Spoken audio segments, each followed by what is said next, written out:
many hits from Division I cross country and track coaches. And so being junior college athletes, we're like, well, there's plenty of schools that are doing that and doing great things and a lot of coaches out there. So we like to cover the NAIA, Division III, Division II, and JUCO. And yeah, there's a lot of great schools out there. We were big believers that if you're willing to be a dedicated student athlete, there's a college out there for you, and you don't have to settle. And sometimes athletic directors or coaches or guidance counselors or parents, they think they know what's best for you, but sometimes you think differently. And so we're just here to present coaches like yourself, programs like what you got going on, so that people know back home in Jersey that there's a great big world out there, and it's okay to spread your wings and go see some places, and you can always go back home, but you should get out there and live a little bit. So that's why we're talking to you and other coaches and letting people know that there's schools in Wisconsin, California, South Carolina, wherever. You don't have to be in cold winter places necessarily to wrestle. You can go down south, you can go out west. There's all over. So that's Yeah, why we're here, and we're stoked to talk to you tonight. cool, man. Appreciate it. Yeah. Looking forward to sharing some things. Of course, we're one of those cold places to Yeah, come no. wrestle. So It's um, always, as we say in Jersey, it's always sunny and 80 in the wrestling room. So, I say that same thing, man. Say that same thing. yep. So Ladies and gentlemen, howdy and aloha. We are here, you are there, and you are now rocking with the best. Thank you for tuning in to another episode of Airey Bros Radio. Tonight, we're stepping back onto the wrestling mat to go belly to belly with Coach Mike DeRoehn, head wrestling coach at Lakeland University and the director of strength and conditioning. But before we get rolling, y'all know the drill. Hammer that like button. Make sure you are subscribed on YouTube. Drop a comment. Every view, review, and share helps us grow and give back to the sports we love.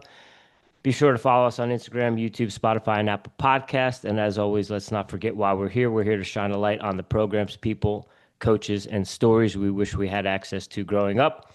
If you or someone you know is chasing their dreams in athletics, wrestling, cross country, track and field, or beyond, please share this episode with them. Now let's lace up the boots, get onto the mat, and welcome Coach Mike DeRoehn. Coach DeRoehn's highlights: he's been coaching college wrestling for nearly 20 years. He's been at Lakeland University, University of Wisconsin-Platteville, and the University of Wisconsin-Oshkosh. He rebuilt Lakeland's wrestling program, bringing stability and growth in his second stint as a head coach. He's also, as I mentioned, the director of strength and conditioning, creator of Muskie Tough training program for all Lakeland athletes, and he's known for culture building, community service projects like Headlocking Hunger, and staff development leadership. Without further ado, it is an honor and pleasure to have you joining us this evening. Coach Mike DeRoehn, welcome to the show. thank you so much for having me, man. I appreciate you guys providing an opportunity for me and all the small college coaches, both in wrestling and as well as the cross country, track and field. I mean, we all know that there's so many great coaches, great minds, great ideas that we can learn from. And man, I really just appreciate that you guys really emphasize that and help spread that out because, man, I mean, as I found in my coaching career, I think a lot of times because we maybe have less resources and maybe a little less staffing and things like you got to wear more hats and you got to really know how to do a little bit of everything. And so, I'm sure you guys hear that on your, when you're interviewing how many coaches like at those small college levels, man, they're really, they're getting it done, and so there's a lot to be learned. I always say success leaves clues. And so, appreciate the opportunity to get on and maybe share some of those things for coaches who are tuning in.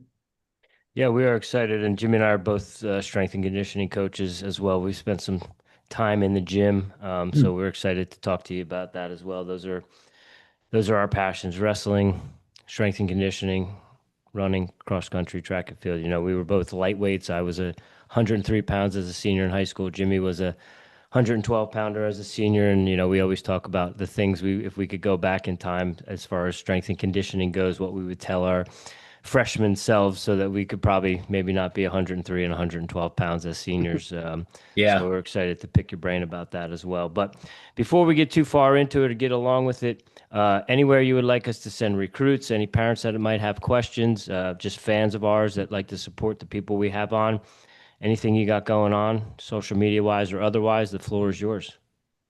Thank you. Yeah, we are really active on Instagram.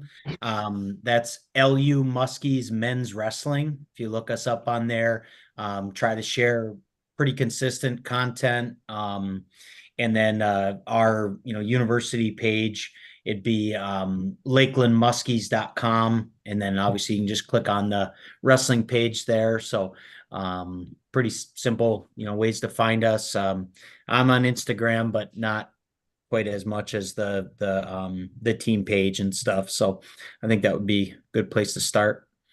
Okay, awesome. Excuse me, I had a workout today with the kids. I'm a little hoarse, so I apologize. But we will put all that stuff in the show notes for you. And we all have our origin stories in terms of how we got into the sport, but be it family tradition or otherwise. So we'd like to start there with you. What is your origin story into the sport? Yeah, I got started. I started late actually. Started as a freshman in high school. Really inspired by. I have an older stepbrother who he was involved in wrestling, and he was having success, and it was kind of one of those classic stories of like I grew up watching the WWF stuff, and Saturday mornings was, I can't remember what it was called, but that was my kind of view of wrestling. I love the Von Erichs that you guys had on too. That was such a cool movie that came out a few years ago on those guys. But so yeah, I got started just following my stepbrother Kyle in his footsteps, and you know, obviously quickly got up to speed on what real wrestling is, and had tremendous high school coaches. It's stuff that looking back on it, it's like you don't realize it because they're just your high school coaches. You don't realize how great they are. My first 2 years, I had a guy named Cam Sinclair he's a multi-time Hall of Fame coach, and then we had Randy Cleary, who he was a head college coach at Plymouth State College at the time, and he came down to Plymouth High School, and so heck, my last 2 years of high school, I had essentially a head college coach running our room, and he's now a Hall of Fame high school coach as well, and so they've just laid a terrific foundation for me, and clearly like what it means to be a coach, and doing things a certain way, and so yeah, really, really feel fortunate for that origin story there, because the longer that I coach, I realize how special those guys really were, and they continue to inspire me um, to this day. It's amazing. Did you grow up in New Hampshire? Yes, I did. Yep, I Yeah. know there's not a whole lot of wrestling out there. It's it's not necessarily your traditional wrestling state, but I was born in Connecticut, grew up in New Hampshire. Um, and yeah, just really fell in love with the sport that way. And it was funny because my college coaches, Chad Brackey and Dave Carlson, they were both actually from Wisconsin, and they were like young when they came out to coach us at Plymouth State. They were kind of like 20 something year old guys, and they were young, just like, hey, let's do it. And they came out there and stuff, and so that was the connection to get me out here when I got done with school. My coach Chad Brackey had moved back out here to Wisconsin and encouraged me to come out and join him, and so that was what kind of got me out here. And now I've been out here for years, and I consider it. I mean, this is home. Um, so grew up in New Hampshire, been out in Wisconsin though for many years now. So Who's got And harsher you, winters? Sorry, Jim. you're good. oh man, I don't know. I think Wisconsin actually, dude. Yeah. I mean, there's been some. Obviously, New Hampshire gets super cold and gets some snow, but man, there's been some. It's not quite as bad, but there just gets to be those, like every winter. There's like that 1 or 2 weeks that's just brutal, Mm. and it's not so much the snow. It's like dude, with the wind chill, it's 50 below, and it's like it's dangerous, you know what I mean? And I remember going to a Packer game years ago, and it's just like like stomping on my feet to kind of keep them, Mhm. keep the blood flowing type of thing and stuff. So yeah, it does, it gets harsh, but like I said, man, another good motivating factor to stay in the wrestling room. Yeah, It's yeah, always no sunny, and I doubt. always say it's sunny and 70. You guys say it's sunny and 80. So yeah, sunny and 70 in the room, dude. Heck yeah. Coach, did you start coaching when you were in Wisconsin for your master's degree? Um, yeah, so well, I started out actually when I first came out, I went to school as a PE teacher and thought I would do that. It was kind of one of those things like looking back in college, I was one of those guys that like when I was coming out of high school, all I knew was like, okay, I know I want to go get a college degree and I know I want to keep wrestling. But then I got into college and I didn't really know what I wanted to be doing. And so, like most kids, you're there wrestling and you're kind of taking some of those of the variety of gen ed courses and stuff. And, you start taking some of those PE courses. And I'm like, so you're telling me that I could get paid to play dodgeball and have my summers off? Sign me up, man. Sign me up. And so yeah, so it kind of went the PE route and so started out as a teacher and thought I would do that. And it was okay, but that wrestling, man, that wrestling. So I was out in Wisconsin for a little bit, and then I actually I was working doing some working in the summers for Kenny Churto actually after my first year of teaching. And Kenny he'll work you to the bone, man. He's a Paying t-shirts. grinder. And Laundry yeah, bags. yep. Yep, he's got all kinds of stuff. But yeah, I worked for Kenny that first summer after I was teaching for a year, and then he was like, "Hey, man, you should really think about coming on full time with me." And so I did that for a little while, but and that was cool because you're working with like all these high level wrestlers and great motivated kids and stuff. But I realized like, you're even the kids that are there for like 4 6 weeks. I mean, you're still not their coach, Mhm. and there's something to be said for like that relationship building portion of it and stuff, and really building that long-term relationship and stuff. And so, yeah, I was working for Kenny, and I had been on Intermat and actually saw that Wisconsin Oshkosh, they had in their job thing, it said they're looking for an assistant coach for someone who has interest in eventually becoming the head coach. And so that was posted by a guy named Larry Marcianda. And he's a Hall of Famer too, man. It's just incredible. I've been super fortunate to be around these guys. But he was a retired high school coach who basically got talked into like trying to rebuild the UW-Oshkosh program. And so he agreed to take it for a couple of years, was looking for a young guy. And so I came out and started coaching at UWO. And I taught there my first year or two. I was teaching during the day and then coming over for practice, and kind of realized, if you're going to do that, if you're going to compete at a high level, it's going to take a full-time focus. And so I kind of took a leap of faith, and I started a club, just a private club, and left teaching and just was coaching so I could kind of make that work by running my club.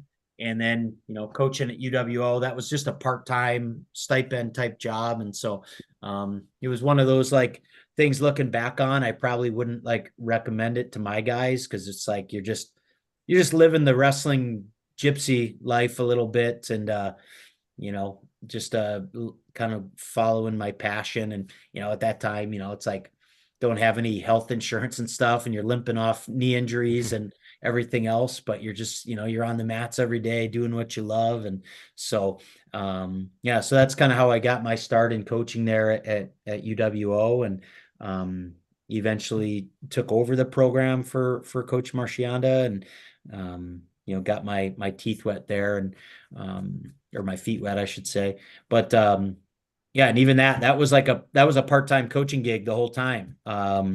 At that time that program wasn't that well supported. Ironically, like after my first year there, the administration actually they tried to drop the program, and we were fortunate that we kind of rallied the troops, and we were able to actually Dan Gable actually called the athletic director. And that was when he was kind of really on this push for like America Needs Wrestling. And like unsolicited, man, he called the athletic director and said, "Hey, what is going on here? I heard about this." And I mean, that was like, You can keep going. 2005 or whatever. And, man, still wasn't like big internet type stuff going on. And, Coach Gable came and, he called and said, "Hey, what can I do to help?" And he kind of helped us get some things established with our advancement office. And so we ended up creating an endowment fund to help to save the program. And Coach Gable came out and did like a kickoff thing at UWO. And so that was a crazy time, just kind of navigating that whole thing. And like your program gets dropped, but then it gets saved. But then of course, it's tough recruiting because people are going like, "Oh, I don't think they're going to be, you want to be careful going there." So that took us a while to kind of get that stigma broken off. But, that whole time that I was coaching at UWO was just a part-time job. And so I was hoping maybe, I got my master's and I was working some stuff and I was hoping that they would eventually, see the value in it, but they didn't. And so I ended up moving on after that. But that's when I was also, I was coaching our Wisconsin Wrestling Federation. I was a state coach. So I coach all the schoolboy, cadet, and junior national teams and stuff. And so we're really fortunate here in Wisconsin that like that position, that state coach position, at that time, that was a part-time position that paid enough between, running my club, coaching at UWO, and then being the state coach where I was able again, just to kind of piece things together so that I could coach full-time. So, yeah, that's going back a ways now, but that was kind of my start in college coaching. Safe to say you love wrestling. Oh man. Yep. I can't get away from it, man. I actually not, I don't know, we bounce around a little bit, but like I was at Oshkosh and I came to Lakeland and I went down to UW-Platteville, like you guys mentioned. And after the COVID shutdown, my wife, we actually met at Lakeland and then we went down to Platteville together. We started our family and stuff. And the COVID shutdown, brought us maybe about 3.5, 4 hours from her family. And so when we didn't see them for a while, she kind of just like most people said, "Hey, I'd like to move back and, raise our kids around my parents and just be closer." And, like a lot of people did, you kind of reevaluated some things after that COVID shutdown. And so it's a long-winded way of saying that I thought I was going to be done with coaching. I thought I was going to be done with wrestling. I moved back. We moved back to her hometown here, which it's, close to Lakeland. I took a job just as a high school strength coach. And, I didn't have any time to I did just a very little. I had one like middle school girl that I did some private lessons with, but for the most part, I was out of wrestling for a year. And, man, that was not good for me. I, really, came to it. It was good in a way because it helped me to really evaluate like, dude, I love wrestling and I don't do very well. Like I kind of felt like I was like, in some ways there was many days where I was like, dude, what is wrong with me? Like I just am not feeling the same. Like I just don't feel good, And I would just say like I just really missed, coaching and wrestling being just everything, man. Just so fortunately, I was able to find a way back into coaching. And you might say that in itself is part of God's plan. The fact that we relocated up here and it's about a half an hour away from Lakeland. And so, after that year away, I was really missing it. And, it was like August of 2022. It was like, well, it was probably late July, but it was August when I got started. But I got a call from the athletic director just saying, "Hey, Kay, the coach that we had here is he left pretty, unexpectedly, and it's close to the school year, and we're looking for a coach, and we heard you're back in the area, so we're wondering if you'd be interested." And I told the athletic director, "I'll see you tomorrow." I'll be there. And so, no, thankfully got an opportunity to come back, and it's just been so much better. I mean, even that, that year that I was out of coaching, and then when this opportunity came up, I asked my wife what she thought. She was like, "Yes, please." She's like, "Go back to coaching. You are, it's better living with you when you're a wrestling coach." So yeah, I don't know. I know I'm kind of rambling and zigzagging all No, around. you're good. But I'm curious how many wives have ever said you're better as a wrestling coach. yeah, I don't know, man. I don't know. You guys interview all these coaches. I don't know if you've heard that, if I'm the first one or not, but that's actually a really good point. I never really thought about that. It's funny. Yeah, I mean, just because it's such a, if you're doing it at a high level and you're doing it with passion, it can take a lot of time, and Yeah. sometimes coaches, their own families, they don't get as much of your time, and that can be tough sometimes. So, Yeah. um, I've kudos had to to, learn to balance that too. yeah, And I'm always working on it. It's certainly certain times. But I'd always say too, I don't know that like balance is a really good way, because it's kind of hard. I think more in terms of like a color, like a spectrum. hmm It's like, because especially when wrestling is such a part of who I am, and my wife understands that, she can appreciate that, and so thankfully, like, it kind of all, like, it blends. And certain times of the year, like the summer, I mean, I was obviously involved in wrestling doing camps, but we did a lot of family stuff here in the summer. She's in education as well, and so got a lot of flexible time in the summer when our kids are off, and so we took advantage of that. And now we're back into the school year, and kind of that wrestling stuff is bleeding in a little bit more. But fortunate to have a very supportive wife, and my two daughters. They come to all the home matches, and every once in a while maybe jump on the bus with us to come to an away meet. And and I just try to do some things too, like the way I build out my schedule. Like, for example, right this time of year, we train in the mornings. Like, we'll do some strength conditioning stuff like Monday, Wednesday, Friday. And then so strategically, I'll like block off Tuesday and Thursday so that I can make sure I make breakfast and drop my kids off at school.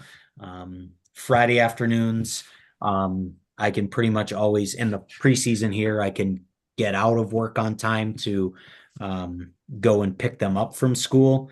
And try to really be intentional about using our weekends before we start like full speed practice, and then obviously all the tournaments on the weekends, is still trying to get some like fall camping in and stuff like that on the weekends with family, just because otherwise I could easily be gone every weekend too. yeah. What are you cooking for breakfast? What's your specialty? Oh man, I'm kind of a breakfast guy. Usually, like, whenever we do family trips and stuff, like we'll usually kind of divide up who's doing what meals, and I usually do the breakfast, and so it's something I enjoy. I mean, obviously during the school year, I'm doing probably something quick, some eggs and toast. But this morning was some oatmeal with some blueberries and a little brown sugar for my kids, Nice. and for my wife. But a lot of times I like a little oatmeal with some almonds, just stuff like that. I actually, on weigh-in days for my team, that's something. If you ask my team, like, you say, "Hey, what's your favorite post weigh-in meal?" Well, Coach DeRoehn makes blueberry pancakes. Yes. And so I got Sign me up. I bring the griddle. It's like the guys are going to the skin checks. I'm stirring up the batter and throwing them in, and I start making those pancakes, man. And I'm dropping in the blueberries, and that's something that the guys really enjoy. So I like doing that. I kind of spoiled them one time last year after weigh-ins. We were at a tournament, and I made I call them Mike griddles instead of a Mick griddle. I call it a Mike griddle, where it was a nice little egg, a little turkey sausage, and then the make the little pancakes as like the instead of an English muffin, Yeah. and try to have something like that. So yeah, I love cooking breakfast, and whether it's for my family or for my team, it's kind of a cool thing to do.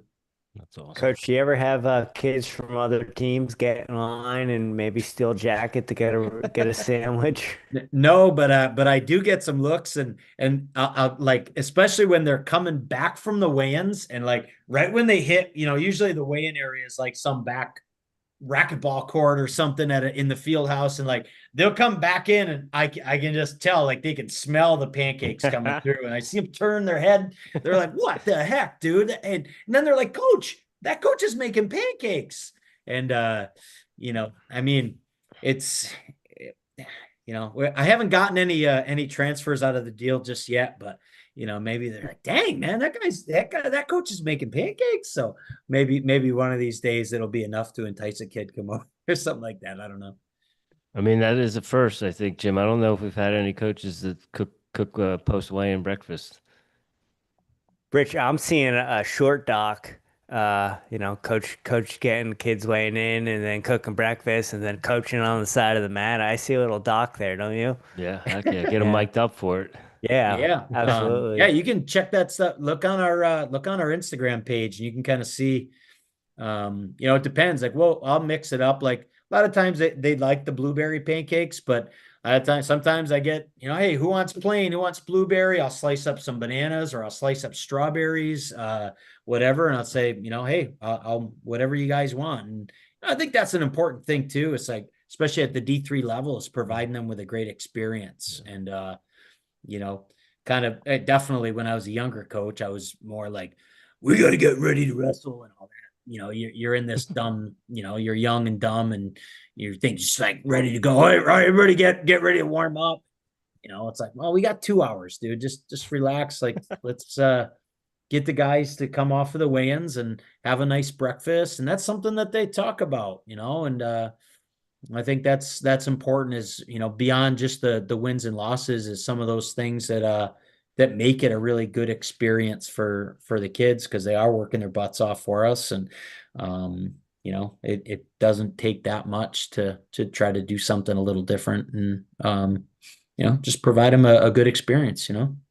Heck yeah. Coach, two things I want to go back to that you mentioned, but I do want to address what you just said because Rich and I have had those experiences where we were those young, dumb coaches and it was go hard, go Yep. harder, no fun. Only if Yeah. you're winning, it's fun. And then as an older gentleman, you wind up, but I don't think that works. I think I Mhm. need to ease up.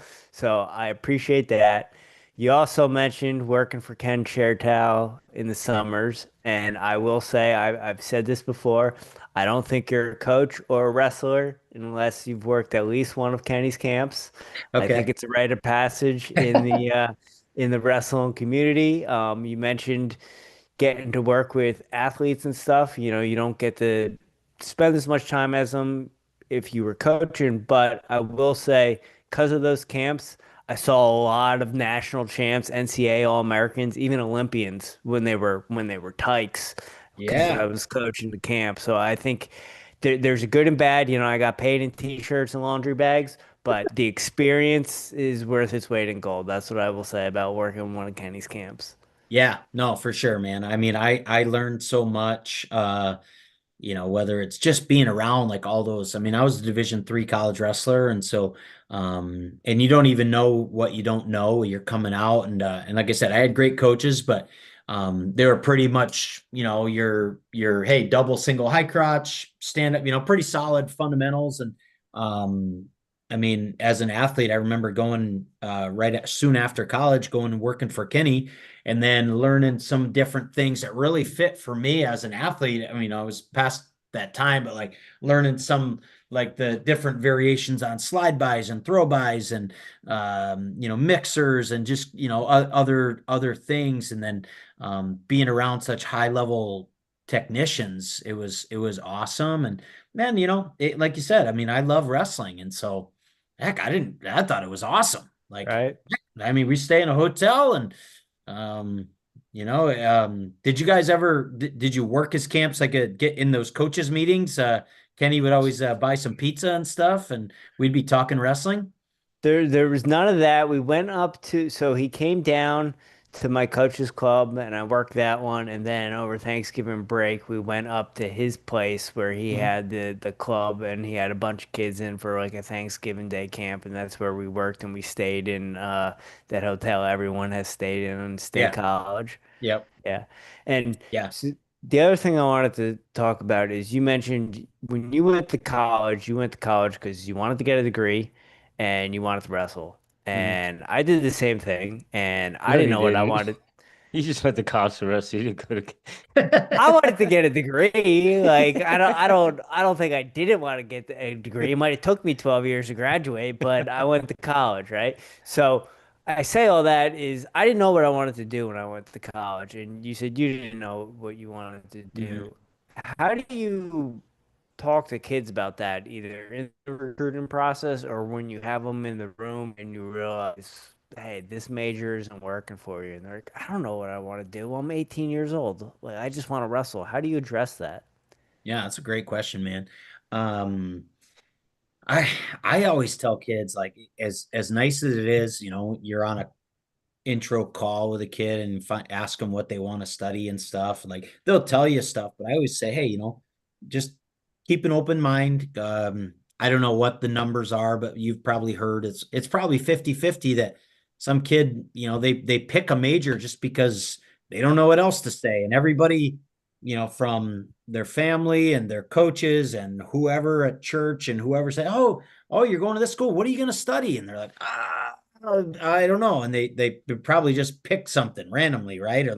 Or somebody told them they were, hey, you're good at math and you should think about engineering. So like, yeah, I'll be an engineer or whatever. And so many times they get in and they just start taking classes and they're like, well, this sucks. I don't want to do that, And so um, you know, I like to explain to kids on the front end, think about it a little bit like as you're exploring schools.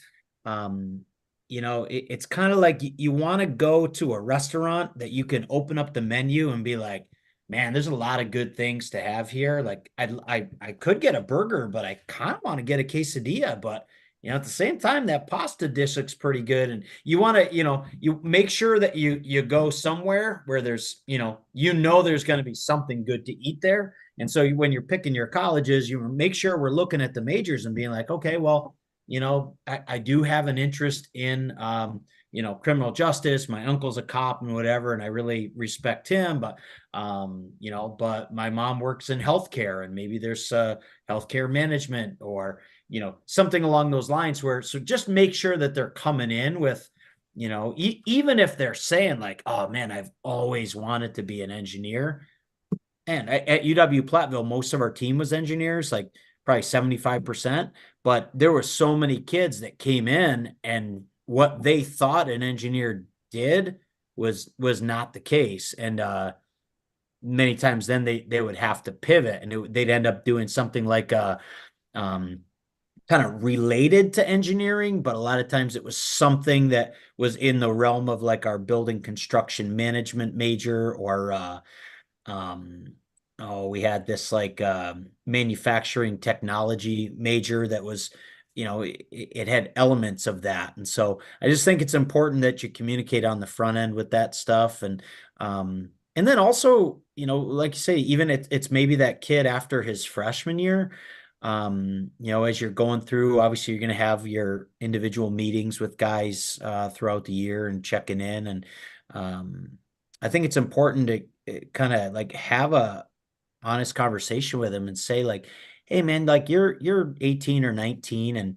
you're at a spot like what would you love to do? Like not what you have to do, but if you're thinking like, man, I would love to do this every day. Like we all have to work and there's always some things that aren't, no work situation is absolutely blissful perfect, right? But it's like, all right, if you're at a time in your life where you get to pretty much decide, hey, that's something I think would be a really cool thing and that's something I would have a passion for. And so that's what I encourage guys to do. And case in point, I was thinking about one of my freshmen from last year who, he was studying business probably because somebody said, well, you got to pick something. So oh, business sounds good. Sure. That way people can stop asking me. But he said, well, I love like charter fishing. And I'm like, yeah, that's cool. Like, so that's should give you direction. Like, that's why you're pursuing this business degree. So now it's like you're not taking this class because you have to.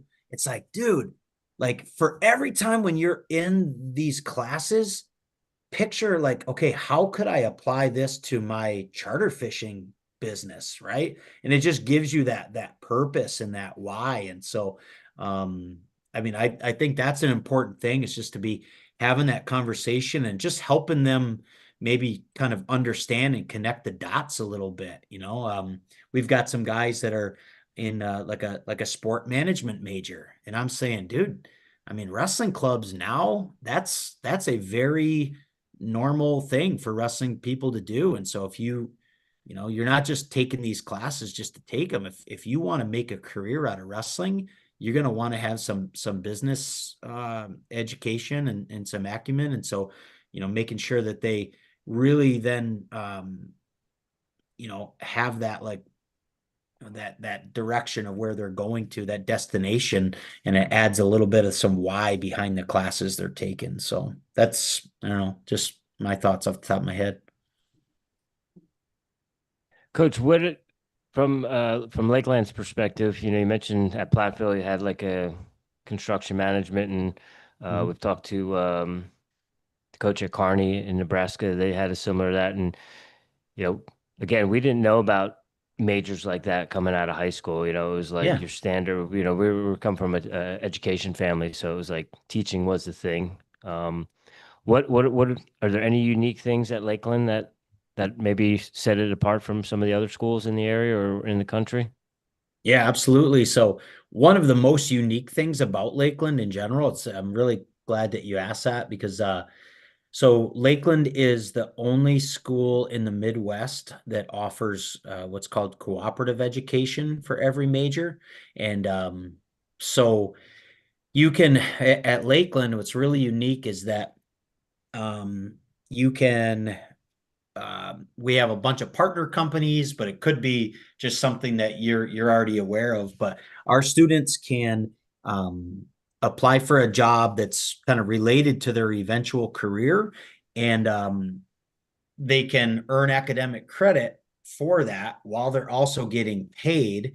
And obviously, they're building a really great resume on top of that. And that's for every major. So, like, we had some guys when I was coaching at UWP that were engineers, and they would do a co op, but that like took them away from campus. Like, a lot of times we'd have to like say, all right, well, you're not going to wrestle that year because you're doing co op. They could be in a whole other state working as like a full time engineer. And Lakeland kind of has it all blended in, so it's more of like you're working a part-time job. And so when I say it's for every major, like we've got guys that one of our guys that graduated last year in accounting, he worked as an accountant while he was learning to become an accountant.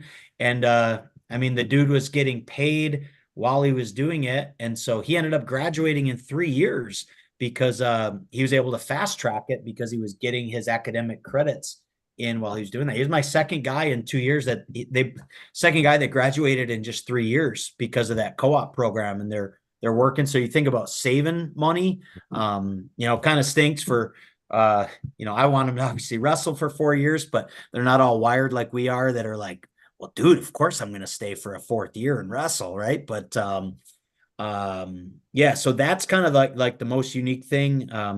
And so we do have a number of very unique majors too. Lakeland is really kind of has been known for like uh, doing some things a little bit different. So actually, Lakeland was the first school years ago that offered like online classes, when that was like, you can't do that. They were the first college that did that. But beyond your traditional, like, we have obviously our business and accounting and criminal justice and things like that. But we also have stuff like a hospitality management major, or we have a food safety and quality major. so there's just a variety of those things. And again, so even in that, if you're in that, maybe it's food safety and quality, you're obviously taking your classes, you're taking your gen eds, you're taking some actual like science classes on food science, but then you might also be working for, like, we have partner companies. If you're, we're from Wisconsin here, and so one of our partners is Johnsonville, which they have brats. Mm-hmm. If you're Wisconsin, you got to get the bratwurst going, right? And so Sargento Cheese is another partner company. Like, those are local companies. They're like within 10 minutes of Lakeland.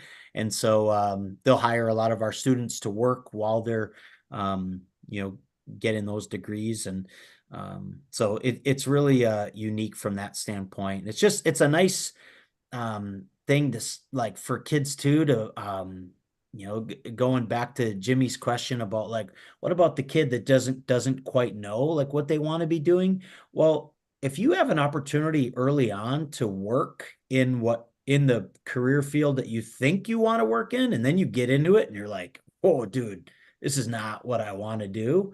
Well, good. Like, now you got that trial run, as opposed to, just blindly just going through the motions for 4 years, getting that degree. And then, maybe you do an internship the spring of your senior year, and then you realize, like, oh no, what did I do, type of thing. So I think it's a very unique thing that Lakeland offers, so that kids can get all the benefits of that, but they can also figure out maybe that's not what they don't want to do.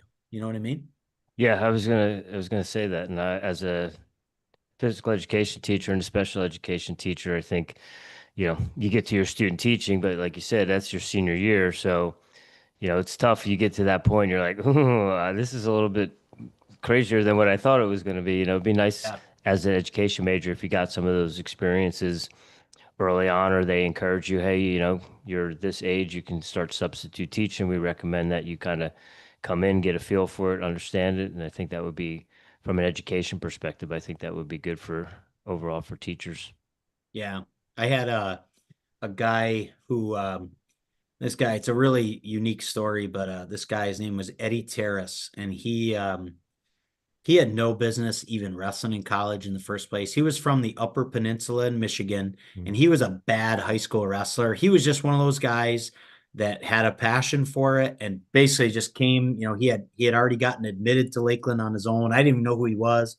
He just came and was like, hey, I love wrestling. I'd like to give it a shot and whatever. I'm like, all right, we'll give you a shot. And the poor bugger, I think he got pinned like 20 times as a senior in high school, like in the UP. Like, it's not like he's in PA or New Jersey, right? Like, I mean, and he'd be the first to tell you, like, wow, like, he didn't really know what he was doing. And but man, what a dude. Like, he just he came to Lakeland, and yeah, I have him come back once or twice a year and just kind of talk to my team. But his kind of message was like, he's coming in, he's way over his head, he's just getting throttled, and he just decided, like, I'm just gonna keep showing up and seeing what happens. And then, he's obviously keep showing up, and you're around some better partners and getting some coaching and things like that. And he's getting kind of, gradually better, not lighting the world on fire, but definitely getting better. And, we'd bring in another recruiting class, and it was, well, this guy was an all-state kid, and this guy was this. And then maybe, eventually, how, as it goes with some schools, kids will come in and they change their mind or whatever. And Eddie kind of would always be like looking around and be like, hey, where was that state champ that coach brought in? And, maybe the guy faded away or whatever and found his back door, but Eddie would just keep showing up, man. And so, you fast forward where the guy ended up just continuing to work. And by his senior year, it's one of those kind of great stories where he actually qualified for the national championships, and was qualifier for the D3s. And but my point in sharing this story is he got to his last semester. He was a criminal justice major, but thought he wanted to be a social worker. And then he got to that spring of his senior year and was like, oh, shoot. And then he kind of went on a little bit of a crazy path afterwards. And it was a little like unfortunate because, I mean, this is going back quite a few years ago now, but, it was a little unfortunate. But the crazy thing is he's such a great story of resilience, not only for like what he did as far as sticking with it in wrestling, but as he continued to just navigate his way through life. This is a sign, and it's definitely a 2025 thing, that you can do anything in 2025. And so what Eddie does now, this will be something that you guys can look up. And if you're a listener, if you're into this stuff, I don't do like video games and stuff, but obviously that's pretty popular, even though, adults and stuff. And so Eddie learned how to ride a unicycle. And so he would like ride around campus on his unicycle, and everybody would always be like, there's that wrestling kid. He was so cool. Like he'd ride it along the sidelines at like our women's volleyball matches and in a singlet, and he'd be raising the roof, and people would be like, oh my gosh, this is crazy, right? Well, you want to talk about like just making the most of your situation. So Eddie got really good at riding a unicycle, and he also was pretty good at playing like Call of Duty. And so right now, what he does is he has a YouTube channel called Ed Boy Gaming, and I think he has like over 250,000 subscribers. And what he does on a daily basis is he plays Call of Duty while riding a unicycle. And his whole thing is his whole like shtick is, I eat chair players for breakfast. So he talks trash to people that are playing Call of Duty while they're sitting in a chair. And he has all kinds of like followers, and he just like he does it up, and he was always like a character anyway. Just an amazing personality. But so I'm probably not using that in a recruiting pitch in the living rooms with the moms and dads, like, dude, you could ride a unicycle and play video games for a living.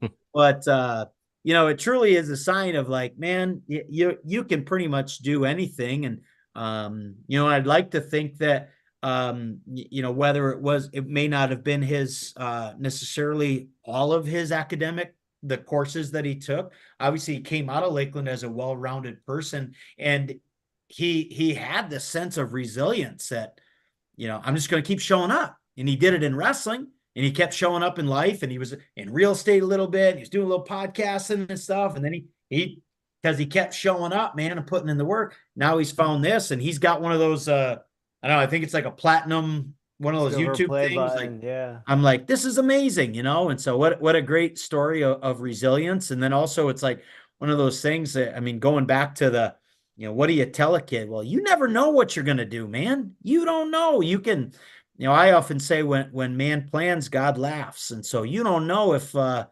you're going to get that degree, but where it's going to take you. And it might not always be, I mean, like I said, I went to school to be a PE teacher and did it a little bit, but I kind of like, I've been coaching wrestling, and I guess in a way it's like I'm kind of a PE teacher, but I only teach that one unit, that wrestling unit. We just teach that all the time. But I mean, as you guys know, you use your teaching degree when you're planning practices and building out your program, your curriculum, right? And so, I think it just goes back to that idea of, if you have a passion for learning, education and stuff, and you do want to wrestle, you may not end up in that one singular career path, but the courses and the people you meet and the life lessons you learn from participating in the sport that's all part of your college education, and it's going to stick with you if you do it right. If you're around the right people, it's going to stick with you, and who knows where the heck it can take you too. Rich, what's our motto? 80% of success is just showing up. Oh, that's awesome. I didn't know that. I hadn't heard that before, but yeah, Eddie, you guys should look him up, man. He's got quite a thing going on there. So Coach, we could talk to you all night. We know you got a family. We're 50 minutes in, and we haven't even got into the wrestling team. What's yeah. the team's looking like this year? How is it being back at Lakeland? Yeah, well, this year we're excited about the group of kids we have. I didn't talk about this, but like, did you guys realize I'm in like my second stint as the head coach at Yeah, Lakeland? yeah. That's Okay. why I said So being back. yeah, so when I was coaching there the first time, we had a really, a solid competitive, healthy program, not lighting the world on fire, but really a competitive team for sure. And then I was coaching at UW-Platteville, and when I came back a few years ago, the coach that was there when he left, a bunch of the kids that he had recruited, they left too, and it was in rough shape, man. I think we had to have been the least competitive team in the nation. I don't say the worst because the guys that we had were awesome, but I mean, when I took the program over, we literally had three wrestlers to start with. One of them was a 141 pounder, one was a 184, and one was a 197. And so I basically had to figure out. I mean, I'm like, all right, well, I like to wrestle. I guess I can be that fourth guy, so everybody has a partner, but um, honestly, I had to obviously find somebody about that kid's size. And so, obviously I'm in the weight room as a strength coach, and I'm walking by the weight room one day, the windows, and I see this small guy, but he's got the weight belt with the 45-pound plate around his waist, and he's ripping out like really good pull-ups, man, like top to bottom, full range of motion. And I'm like, okay, well, that guy's probably a wrestler. Like, no, you don't see some kid on the golf team doing that. And so I went in and asked him, I was like, hey, man, you a wrestler? And his name was Shoichi Hashimoto. He was a exchange student from Japan. And he said, no. And I was like, no, I don't wrestle. And I said, well, do you want to learn? And he was a junior in college, man. And long story short, he joined the team. And so he was about 145 pounds. And so I had a practice partner.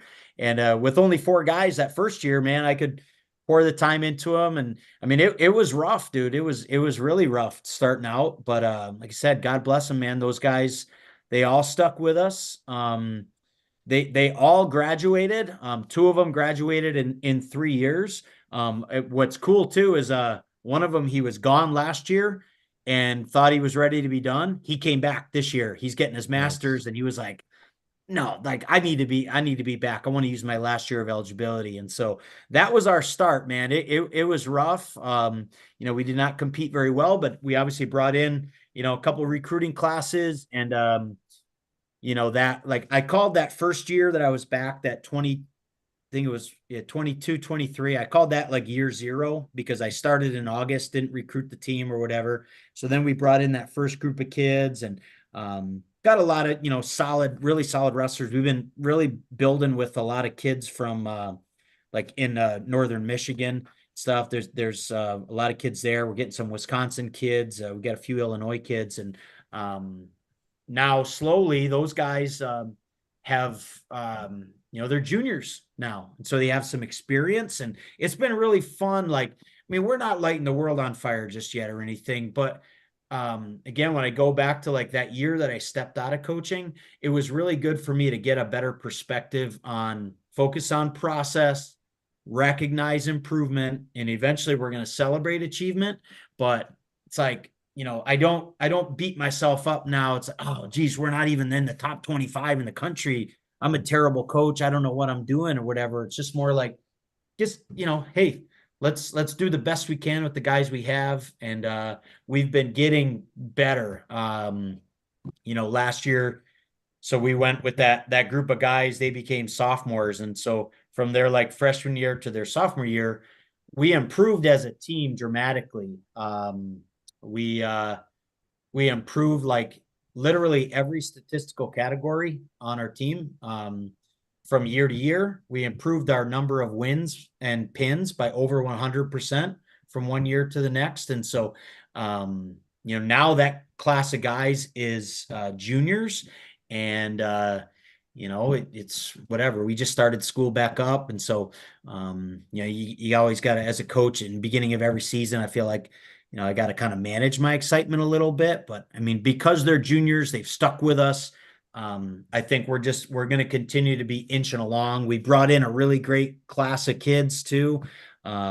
that's something I'm really pumped about is now those juniors can mentor those freshmen. Because even you guys know, like, even if it's a kid, he's a couple time All-State, whatever. We got a kid who was an All-American in Fargo. There's still a learning curve to collegiate wrestling and even just how to do school, like how to be a Yeah. college kid and all that. So we have those juniors now that can mentor these young kids. And you know, I don't know. We're gonna work hard and work smart, and we're gonna see how good we can get.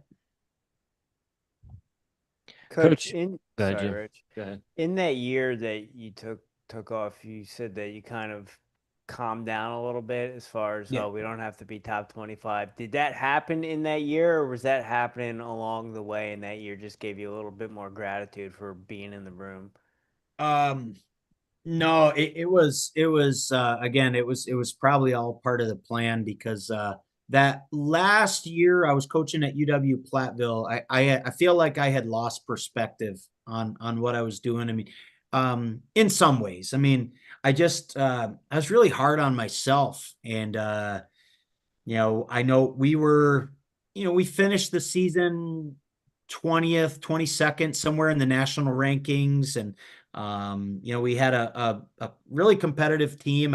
We had like 8 guys that were all region, and we're in a highly competitive region, but we didn't qualify anybody to the nationals that year. And so I was like, oh, I'm a failure as a coach. Like, I can't even believe they keep me around. And, when you're in it, you're so like blind, being like, how many coaches would love to be in the top 20 in the country in the national rankings, or, have a lot of that stuff. And it was when I stepped away, it helped me to kind of process that stuff a little bit more. And then so when I did take over at Lakeland, I think that really helped, where I'm not judging total success just based on results. I mean, like everyone, we're trying to rebuild and get back to being a nationally competitive team for sure. But I mean, we're hustling, and I'm, like I said, I'm excited about the kids that we have. But part of that process and stepping away was just regaining a healthier perspective and being grateful for, number one, just being like, dude, you're in the wrestling room, like, man, how awesome is that? You're in there. I'm still wrestling around with college kids. I'm like having a healthier perspective on things, even as simple as crazy as this is going to sound. Like I might get more fired up for the road trips than the kids do, because I'm like, dude, we're gonna have a charter bus. We're gonna watch DVDs, and they're like, what are What are DVDs, those? coach? Right? We're gonna have some Jimmy Johns. We're gonna go. I mean, it's awesome, dude. And we're traveling around. It's like just getting a better perspective on the whole picture and what we're doing. And of course, in the matches, you're in the gym in the corner. I'm fired up, and of course, I wanna succeed, and I want the guys to succeed. But I'm not going to be beating myself up anymore for just focusing on the process and plugging away and doing the best you can. And like I said, just recognizing, the good things that are happening, not just like, well, if you're at the national tournament, you're good. And if you're not, then you're bad. It's like, no, there's a lot of other metrics and things that we look at. So Yeah, it's so important to have that gratitude perspective when in life and in general, but especially coming back into a program or starting a program, celebrating the small successes and focusing on the process. It makes such a huge difference in just your overall day-to-day well-being and kind of state of mind. I'm curious, can you touch on Muskie Tough? yeah, so that was actually part of when I was at Lakeland the first time. So they didn't have like a strength coach back then. And so, being the wrestling guy who was in the weight room, they were like, hey, you should go get certified, and then you can be our strength coach. I was like, all right. So I did that. And so I kind of got that launched. And so back then it was very new. And then when I came back, we don't call it Muskie Tough now. It's just more like Muskie Athletic Performance. And so, just with my background, I'm CSCS, and I've been a strength coach now for years. Just love like the difference of working with additional teams, and I think there's a lot to be said for like, there can be a lot of, especially at a small school like Lakeland, like a lot of like camaraderie built with other teams. You know, I train like our women's volleyball team or our women's softball team, and you know, when we have home meets, they come to support the guys. Certain times of the year, I know last year there was probably a 6-week block in there. There's a phase just logistically where it worked better to have the men's wrestling team in lifting at the same time as women's volleyball. And so again, you're building some of those connections, and they're like, "Oh, you guys got a home meet tonight?" Like, yeah, we'll go check that out. And and of course, we're more inclined as we get to know those other student athletes on campus and go and watch them and support them. So I think that's a really cool thing about it. You know, I loved like the interview you guys did with Coach Hartman, the lifting guy. I don't know, it was a couple weeks ago or whatever, but you know, I share a lot of the same philosophy as far as I like to say like you know, you as far as the weight room goes, like train like an athlete. You know, he was talking about how many coaches talk about, oh, we need this sport specific thing, and it's like, well, yeah, I call it general specific. Like there's some certain things that you're gonna do.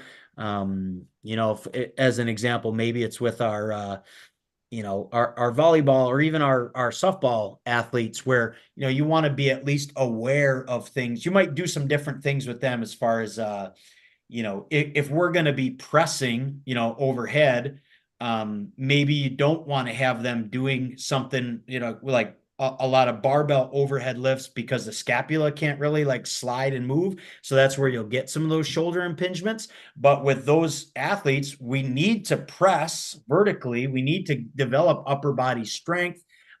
So we make sure that when they're pressing, they're doing kettlebell work. And so obviously the center of mass rotates and stuff. It's just a great way to like train upper body strength while also kind of having some awareness of like, okay, you know, let's keep our shoulders healthy as we're doing that. And it can't be a pink 5-pound kettlebell either. It's got to be a weight that is going to be challenging, but you can do it with a lower risk of creating a shoulder impingement. So that's why I say like it's general specific in terms of like I'll look at, okay, well, how do athletes move in general? Like so when I'm building out programming and stuff, I'm looking at it from a standpoint of like well, first of all, like what direction are we putting force into the ground? And athletes do that. You know, we obviously go up and down, we go forward and back, we go side to side. And so that would be that first part of like, if I was building out, say, like a 3-day a week program for an athlete, you know, maybe one day is going to be kind of more of a vertical vector focus. So that would be our if we're applying force, we're doing something explosive. That's where it's going to be maybe our clean or our trap bar jump or our box jump, something along those lines. And then that's also probably going to be where we're going to hit some squat. We're going to vertically press, we're going to vertically pull, that type of stuff. But then if we get into a second day, maybe we're going to think about applying force like laterally and rotationally in like that frontal and transverse plane. And so, you know, we're going to be thinking about doing some, you know, maybe it's lateral lunges, various, you know, crossover lunges and things, just trying to think about, you know, injury prevention type stuff that way. You know, it's going to involve a lot of different rotational type stuff. And then maybe on that third day, we're thinking about applying force kind of more forward and back. And so that's going to be more of maybe your kettlebell swings and things where you're like horizontally like propelling a weight out that way. You know, that's going to be maybe your horizontal, your bench or your kettlebell, you know, your dumbbell presses. It's going to be your rows. If you're horizontally pressing, you're horizontally rowing. For your lower body strength movement, it's probably going to be more of like your trap bar deadlift where you're hinging at the hips. But again, it's about moving forward and back. And so, you know, and then within that, like I said, like that general kind of concept is where you can then kind of plug and play exercises that fit the the movement patterns that you're going to train as an athlete. And then you can kind of make some adjustments too by sport and by gender and work around injuries and things like that. So does that make sense? Absolutely. I'm curious, do they have track and cross country at Lakeland? They do. It hasn't really been I would say formal, but we have an athletic director here. He's in his second year and he's really trying to get some things going. And so he just maybe 3-4 weeks ago hired a new coach, and she's a full-time track coach, track cross country coach, whatever. And so that's a brand new thing. So I think that's a positive sign that it's a sign of his leadership, but also that he understands the value in what those athletes can bring to our campus. Yeah, I was just curious of what are your go-to movements for runners? Distance athletes, you mean? Yes, sir. Well, distance athletes, I think I'll go back first of all, like how many times I have to help, or at least I shouldn't say help, but it's just a philosophy thing. Is like so many times I hear distance athletes, coaches say, "Oh, we're an endurance sport. We need to do lightweight, high reps, body weight type stuff." And I'm always like, well, you're actually kind of filling that bucket when you're doing your road work for the most part. And so it's not a one-stop shop, but I want to support what they're doing on the road. Mm-hmm. And so we'll actually do some more, like it's relative to their size and their Sure. strength level and stuff, but more compound lifts to build some strength in order to support their body when they are getting that pounding out on the road and things like that. And so I mean, there's enough studies out there that show too, like when distance athletes are improving their overall strength levels, well, then their running economy improves. And so they're obviously a more efficient runner. They're pushing the ground away a little bit harder, which is then propelling them a little bit faster down the road as they go. And so, it depends a little bit on the time of year, obviously, but, I'm a big believer in stuff like, trap bar deadlift and, probably front squat or split squats, things like that. Again, pressing, overhead pressing, just as far as, especially in terms of like, having a lot of stability through the trunk. Obviously, Mm-hmm.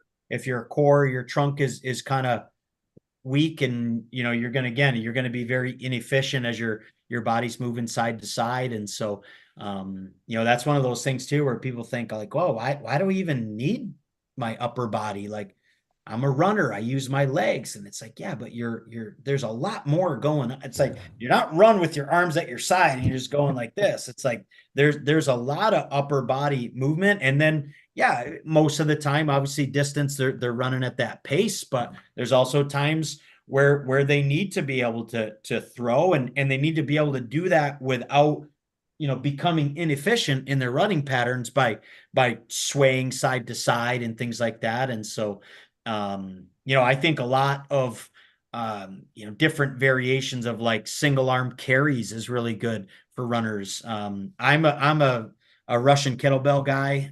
So I do a lot with that as far as like their explosive hinge, but also like single arm kettlebell stuff is awesome for all athletes. But in terms of like what we're talking about as far as like anti-rotation. So as you're hiking the kettlebell between your legs, obviously, it's naturally going to want to like turn your shoulders if you're not staying aware. So you don't want to be rigid, but you want to make sure you're keeping your eyes forward, your shoulders more square. And so there's a lot of development that happens in the obliques on the opposite side as you're doing any of this single arm kettlebell work, swings and snatches and cleans and things like that. That those are some of those things that people don't always think about when they're like so focused on like specific muscles in this exercise. A lot of times there's like other benefits that we're getting we might be, we're doing a kettlebell swing, and it's a lot of posterior chain. It's great for your hamstrings and things, but there's other things going on that, as the athlete or maybe like a sport coach that really hasn't deep dive, there's other things that we might be doing that for, because we know there's some of those additional benefits. So sorry, kind of went No, off I on a love it. tangent That's what there. we're here for. We like I said, we love wrestling, we love cross country and track and field, but we know the benefits of being in the weight room and moving your body, and general specific training is going to make you a better athlete. It's To illustrate this, the year that I was a high school strength coach, there was a girl that ended up just really buying in. She was a distance athlete, and she was maybe a state runner up as a junior in I think what would it be, 10,000 meter or whatever in track, 5,000, high whatever. school 3,200 probably is the longest. Okay. So shows what I know, right? But then she ended up having some like stress fracture stuff going on in her low back and things, and it ended up like she was having a great cross country season her junior year, and then it ended up just not working out, where she ended up even having to throw in the towel on the season. And so once she got healthy from that, we got her back going. She was cleared. We get her in the weight room, and just because of kind of like I said, the kind of the thought process that you're a small little distance runner, you're doing this stuff. So she would come in the weight room, and maybe like I'd have her start doing some trap bar deadlift, and she would like take like, okay, I've got the bar and I got a 10 on each side. So she's moving 65 pounds. And it's like, I was like, we got to get you to understand this. Like, you need to, I'm not saying you're going to do a 650 pound, powerlifting type thing, but, I'm fortunate that I'm one that, like, if I need something as a coach, I just go and buy it. It's probably not the best idea, but like I bought a bunch of like velocity based training units. I'm always one too. If it's something I need for my team, I just assume buy it myself. And that way I just know I have it. I don't have to check it out or whatever. But basically to get that kid to understand what she needed to be doing. Have you guys done much with VBT? Have you used anything like, no? No. Oh, man, if you want to, if this is ever a thing, like with you guys, if you want to educate your cross country athletes on, hey, this is what you're doing, so velocity based training, there's different ways to do it, but typically it comes with a box, and it's called a linear transducer. And so you just attach it to the bar, and as they lift the weight, say up and down, it gives you a readout of how fast you're moving the bar, right? And so when you think about the force velocity curve, the slower the weight is moving, then theoretically it's because it's so heavy that you can only move it, like, let's say, if it's typically below 0.5 meters per second, then you're typically, then you're training it, when you do that over a long period of time, you can develop absolute strength. But as you slide your way down the curve, if the weight's moving light, so with this girl, for example, she's picking up 65 pounds and it's moving like 1.3 meters per second. And so that's way down here on the velocity side of the curve. And so it's kind of like, if we're trying to support your overall strength and stuff, the weight that you're lifting is too light for us to do that. And I literally said, like, I mean, as a distance runner, I just feel like if you're going to do that, I would just rather have you not lift, because it's probably just junk volume that's probably going to take away from what you want to do on the road. And so getting that VBT device on there helped her to understand, to the point that, again, it's relative. She was probably 90 pounds herself. She's tiny, but I mean, she got to a point that, because I would put that VBT device on there and it would show her that bar speed, and where then she's, developing a little bit of strain and she's actually lifting. That is such a great tool to teach kids, like, the value of, hey, if that bar is, if the weight on the bar is so light that it's moving so fast, you're not training to develop strength. Now there's periods where, you're gonna want the bar to move fast, right? Where so you might have some of those exercises designed in there in a peaking phase 2 or 3 weeks out before a bigger event or something. But when we're trying to build some strength, we need to make sure that we're moving some weight. And so I definitely encourage you guys to look into some of that stuff. They're getting to be much more cost effective. A great tool for teaching kids how to select the right weight, because a lot of times too, as like working with high school boys, to them heavier must always be better, right? Yep. If you're benching, you're squatting, you're deadlifting, whatever, well, I just got to keep putting more weight on the bar. But when you look at when you measure the bar speed, and also that gives you like with the weight and the speed gives you a power output in wattage. And so as wrestlers, like, yes, we need a great foundation of strength, and it is critical for every athlete. But we all know, like if you're strong as heck, but you're super slow, like you stink out on the wrestling mat. Like you suck. You have to have that explosive pop. And so when you have a VBT device and you can get a high school boy to understand, like, hey, dude, yeah, it's cool that you might be squatting that weight, but it's moving so slow. What if we take 25 pounds off and let's see. So instead of doing 300, maybe you're going to do 275.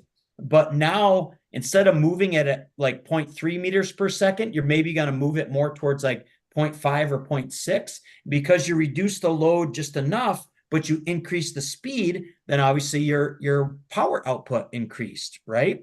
And so there's value to that as an athlete when you think about your long-term training adaptations is, hey, do you want to be like, I would say, like, hey, powerlifting, that is its own sport, right? Like we shouldn't be power lifters as far as like, that's not our end goal. There's elements of powerlifting that we need to bring into training athletes. But I mean, it's not just, hey, lift as heavy as you can, regardless if it's going to move super slow, just grind it out. Like that is what Coach Hartman does with that guy that he was talking about squatting 1,000 pounds. Like that's amazing, right? But that doesn't always transfer directly to being an explosive athlete Right. Out on the wrestling mat or on a basketball court, volleyball court, whatever. So I think that's something that a lot of high school football coaches need to hear. 100, man. When I was a high school strength coach for a year, had a great guy who was super growth minded, and man, it was super fun. We got working with them and got the boys bought in. A lot of like max velocity sprinting, like testing it out with the like dasher lasers and stuff like that, getting them to buy into that concept that there's nothing in the weight room that we do that you're moving your entire body in such a coordinated fashion at that maximum velocity like that. A power clean or whatever is amazing, but it's not a max effort sprint. And so that in itself is a great exercise for athletes is, hey, we're going to do some fly tens and stuff. Even with your distance runners, just you can expose them to it's a really high level stimulus as far as you're attacking the floor or the ground. You're getting a huge contraction in the hamstrings, and so that in itself is an exercise that could play a benefit in injury prevention as well. And I'm talking like 3 max effort reps, like maybe a 10 or 20 yard buildup into a 10-yard fly at max effort. It's a great stimulus for just overall power, but it's also an awesome, it's kind of like, I don't want to say a vaccine for your hamstring pulls and stuff, but they have to experience that maximum contraction in some way. Otherwise, if they have to go and make a push and run somebody down towards the end of a race, they might strain that hammy. You know what I mean? Yeah, no doubt. Coach, strength training, wrestling, blueberry pancakes. We could chat with you all night. Is there Yeah. anything about Lakeland Wrestling that we haven't spoke on that you want our audience to know before we get into the Final Four? Um, I don't know. I mean, maybe they pick up off of the vibe, but we do try to just make sure that we're providing the kids with a really family type experience. Personally as a coach, like my mission, especially as a college coach, is I really try to focus on blending the academics with their athletics with like my purpose is to help produce a very well prepared, successful person. And a lot of coaches say that, and I'm sure a lot of coaches do that, but that's like something to me that is so important that as you can tell, I'm into wrestling, I'm into strength training, all that stuff. But to me, like I would feel as a failure as their coach if I just trained them up and they were a all-American national champ, whatever, and then God forbid they wouldn't graduate or like one of the things I listened for, I mean, man, I listen to a lot of these, interviews, not just your podcast, a lot of podcasts and stuff. And it's like, it always kind of gives me a little bit of like oh man, I hope that's going to turn out okay. Where, a guy graduates, he's a national champ or whatever. And somebody, hey, so what's so-and-so doing next? And like, not sure. He's going to try to figure that out. And I'm like, I really hope to help these guys to, hopefully, have a career position at least as they're going out. You know, make sure that they're not just coming in for the wrestling, but they're really well prepared, successful people. And I think that's a big part. I actually I'm real fortunate that in November, I actually found out recently I'm going to be inducted into the Wisconsin Wrestling Hall of Fame. And man, you want to talk about like reading some of the letters that I found out after the fact that some of my former wrestlers wrote. Dude, I had to stop reading. Like I started crying because of some of those life lessons they talked about like what they took it, and none of them talked about like Coach DeRoehn's front head is so sick. It was like, dude, what he taught us about life and the example he set and it was like, wow, that really and how appreciative they were, especially now these are guys that are, you know, 30 or whatever, but they're in a career, they have a family, and they can appreciate those life lessons. So as much as we're trying to win, we're just really prioritize like let's make sure we're producing good men. Well, That's first what it's off, all about. Congratulations. congratulations on the Hall of Fame. And we are definitely picking up on the vibe. So hopefully our fans are, because you are a ball of fire, coach, and you got us. We can't wait to cheer for the team this year. And we got a new team, Rich, to add to the board of teams we'll be cheering for. You know how I feel about cool mascots, Jim. Yes, I do. Go Muskies. The Muskies, man. That's I know. awesome.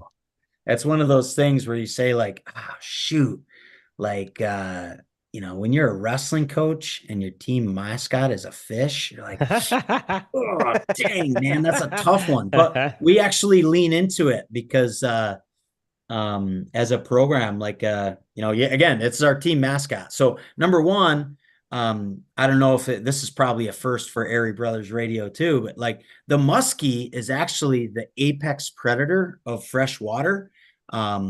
And so if you're gonna be a fish, at least you're like top of your food chain type of thing. And so from that standpoint, so we talk about like our breakdown is like, hey, AP on 3, like apex predator, AP on 3, right? We break that down, but we lean into that, man. Actually, the core values of our program are we put it on our shirts, we put it all over. It's FISH. It's fight, integrity, success minded, and hardworking. And so it is a unique mascot, and yeah, it'd be cool if we were like the saber-tooth tigers or some other more typical name, but but we're the Muskies, and we're leaning into it, man. I love it. I definitely got to get you guys some gear. Heck yeah. Heck yeah. Final Four, Rich. Let's do it. Coach, are you a coffee drinker? I am, dude. I am a black coffee. I like to say like you know um drink coffee, swing kettlebells. That's kind of a nice little life rule. So, yep, I'm a big time coffee drinker. Black coffee, sip on it all day. How do you brew your coffee? Just drip coffee. Pretty much. Usually, have you guys ever had Door County coffee? No.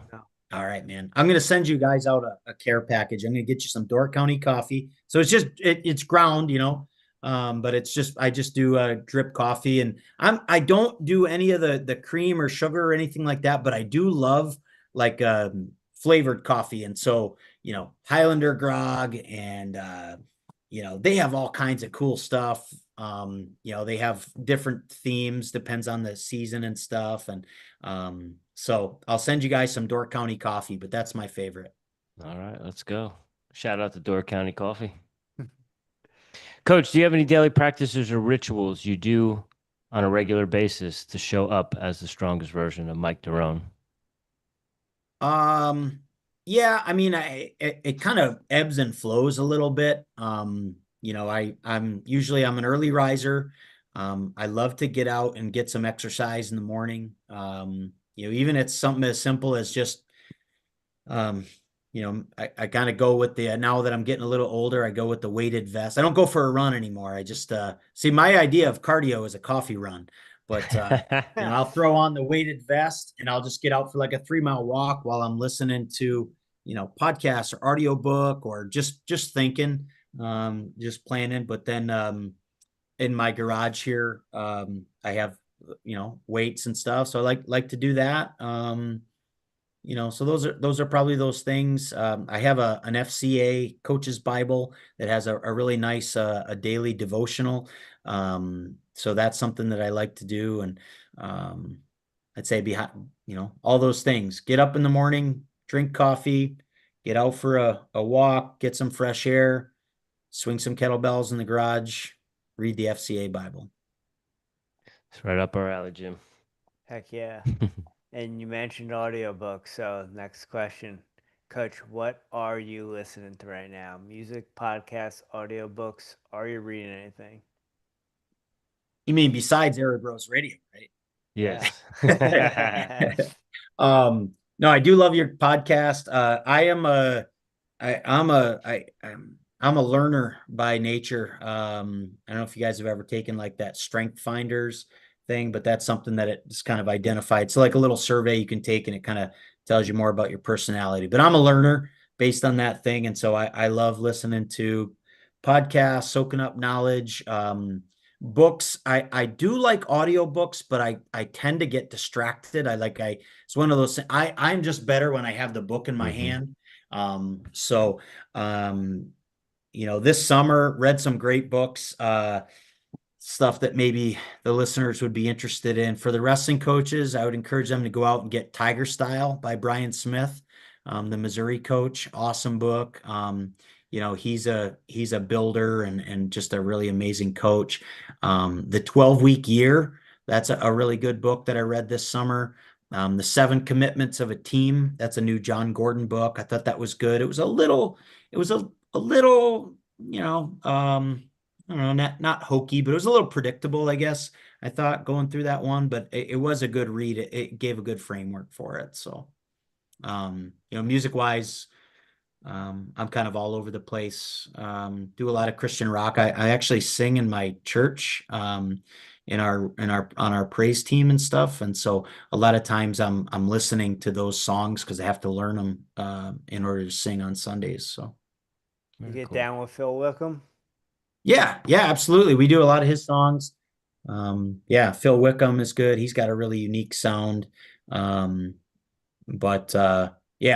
kinds of that stuff. I mean, anything from old, like recently I've been on this kick of kind of throwbacks, like Third Day, from, back then. I don't know if you remember Third Day at all, but, them and like Jeremy Camp and Mercy Me and stuff like that. But I've also been on, this might be the old school wrestler in me too, but like I've been on this kick, man, listening to remember MTV Unplugged? Alice in Chains Unplugged, and that Pearl Jam Unplugged. Man, those things have been, I brought those back recently and like that Alice in Chains Unplugged is just that's awesome to me. So that's kind of some of the stuff I've been listening to lately. Get down Coach, with we all get that. that. Yeah, we get down with that. We had an Alice in Chains unplug wormhole that we went into for a while, a couple years back. Rich obviously grew up during that. I was probably still in diapers, and I remember like, hey, you ever listen to this unplug? He's like, bro, you kidding me? Like Yeah. that's my wheelhouse. But you mentioned Mercy Me. I got a funny story for you. I went Okay. to a Christian wrestling camp called Internal Warrior. Coach Sam Calavita ran it. He's the training center, the Training lab. training lab. Training lab guy. Yeah. Yeah, Yeah. he ran it, and this is before all that. But every morning he would wake us up to "I Can Only Imagine." So Yeah. anytime I hear that song, I get like chills. Yeah. Makes you think about that camp and yeah, Yeah, that's awesome, man. Coach, last one we got for you to close out. It's a lighthearted one. It could be anything. Maybe there's a unique food that you enjoy in Wisconsin. Maybe it's a beverage. I know a lot of wrestling coaches are avid golfers. Do you have a guilty pleasure? Um, yeah, I mean, I like to enjoy. There's probably a lot of things, food wise and stuff like that. But I would say a guilty pleasure. This might seem kind of crazy because you're saying like, oh, you're a ball of fire. But you know what I really like to do, man, is Sleep? on yes, Sunday afternoons, I like to take a nap, man. Heck Like yeah. Sunday, I am a nap guy. And sometimes I'm sure my wife is like, what are you doing, man? But I don't know. And if you really, all right, now we're gonna be real here. And it must be weird, but I love to like watch like crime shows like 48 hours and Dateline and stuff. But at the same time, it's almost like I'll watch that and then I'll like doze off while I'm watching that. And so that's kind of a guilty pleasure. I know that's kind of weird, but that's probably it for me. That I love taking naps. Hey, that's great. There's nothing weird about that. no, we like naps over here, Harry Bros. Yep. Coach, thank you so much for your time. This was an amazing interview, and I hope the right people find this interview because you're doing great things over there, and we can't wait to follow what you got going on this season and see what the team do. Yeah, man. Hey, I appreciate that. Love what you guys are doing too. Thanks for spreading the good word for all of us, our small schools out there, and just appreciate your passion too, man. Like you guys are wrestling junkies like me, and this is amazing. Like this podcast, you guys gotta love it. Like you're talking to all these coaches that are just they're passionate about what they do and stuff. So really appreciate you guys for what you're doing and just uh, spreading the word out there. So thank you so much. We appreciate you. One of the goals of why we do this is, it brings us together as brothers. We've come closer and closer and closer as we've gotten older, and we know a lot of people go the opposite ways as they get older. So that's one thing. But one of our goals is we're proud of being from New Jersey, and we want to try to get at least one New Jersey athlete on every team of every coach that we talk to. So hopefully, someone back maybe in Region Dude, 6 hears this and decides they want to go be a Muskie, and that would just fill our hearts and make us happy. So I that's would the love mission of what that. we're doing over here, Coach. I've been to the state tournament in Jersey before, and I know that the quality, and I mean it's great. And we do have kids on our team that come from far. We mostly I would say they're Midwesterners, but we got 3 Cali guys on our team. We got a kid from Georgia on our team and stuff. And so if a guy from Jersey and I like I said, I grew up on the East Coast, so Mhm. I can connect. So if there's some kid out there that you guys connect with, they want to do something different, and come check out Lakeland University. Man, I hope they'll look us up, and I'd love to talk to them. Absolutely. Well, Coach, we do appreciate you. We do appreciate your time, and we wish you the best of luck as the school gets underway or is underway, and the wrestling season is upon us. So, like Jimmy said, we'll be rooting for you this season, and we wish you the best of luck. Thank you so much, guys. Good luck to you as well. Thank you. Thank you. All right, ladies and gentlemen, that is Coach Mike DeRoehn from Lakeland University. Make sure you check out those links in the show notes. Go give the Muskies a holler. Let them know that the Airey Bros sent you. Give them a little bit of love. That is it for us this week. We do appreciate you checking us out and tuning in. We will be back next week. We're lacing up the spikes. We're getting out on the cross-country course. We got 3 episodes for you next week. Jake Holt will be joining us on Monday night from Crowder University. Then on Wednesday evening, Quinn White from Taylor University, NAIA top-notch program. And we're going D1 on Thursday. Jeremy Sudbury from Iowa State University is going to be joining us at the top-ranked men's cross-country program preseason. So we're excited for next week. We were in the throes of cross-country season. Y'all have a great rest of your week. Enjoy your Friday. Enjoy your weekend. Be safe.